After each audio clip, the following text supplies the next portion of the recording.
and then maybe months down the track, it'll suddenly pop into your head like a little light bulb. But if you're sitting there with your arms folded like this and you're sort of saying, oh, I don't know if this stuff would work, then it's never going to happen for you. Right? I'm not talking theory. I'm talking facts. I'll give you so many examples of companies that have made money with this. It'll make your head spin by the end of the day. So, and don't worry if you're overwhelmed with information too today, because what will happen is, as you sleep on it and your mind starts to process it, you'll find that ideas pop up even weeks and months later that you learned on today, or you can refer back to your notes and you can still be able to use it, you know, even if you don't get it straight away the next week. So the third thing is focus. Right? You need to have focus, because very few people make their fortune out of doing 7 things at once, especially in the early days when you're trying to still build your wealth to success. Even Richard Branson, who's on everything today, right, how did he start his empire?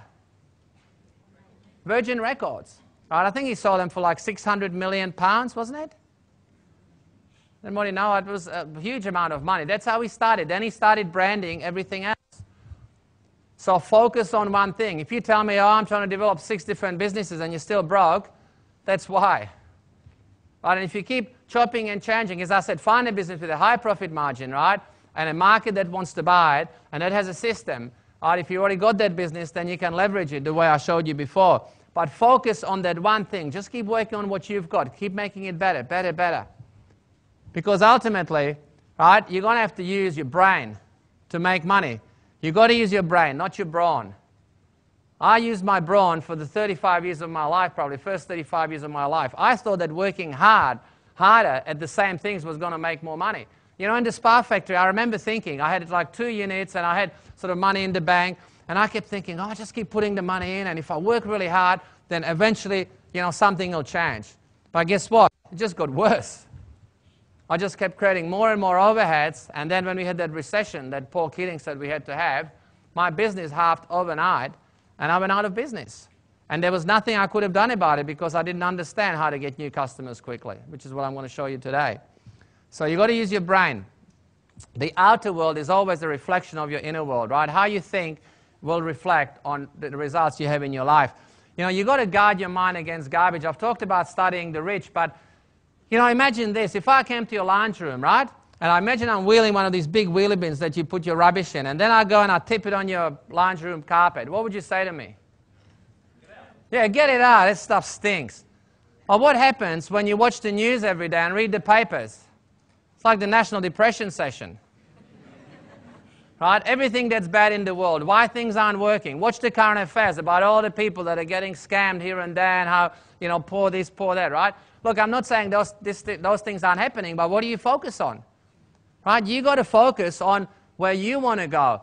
And news are not there to make you wealthy. You know, TV stations and newspapers, who owns them?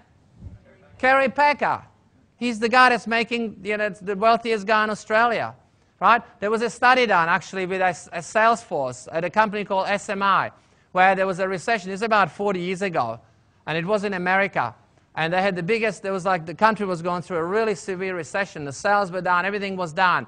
And you know, the owner of the company said to his Salesforce, just make me a commitment that for the next 30 days, you will not read one newspaper, watch TV, listen to the radio. I didn't even know if they had TV in those days, right? But you will not do anything like that. You will simply focus on your work and do your absolute best.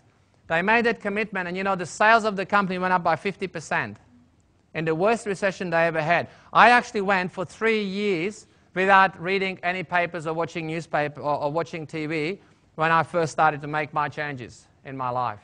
Right? 3 years. I just totally closed myself off from that information. I was just reading books on personal development, on business, you know, on success, anything that would further my knowledge. If you want to learn how to play tennis, do you learn playing tennis by sitting in lounge room watching TV? No, you got to be where? On the court playing, right? You got to be practicing what you want to be, not watching what other people are doing or why things aren't working. Right? Remember, focus is your own choice.